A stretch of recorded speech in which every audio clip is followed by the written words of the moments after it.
আসসালামু আলাইকুম।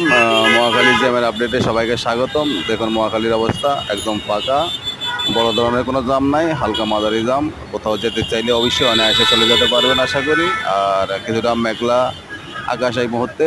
কোথাও যেতে চাইলে অবশ্যই ছাতা সাথে নিয়ে যাবেন।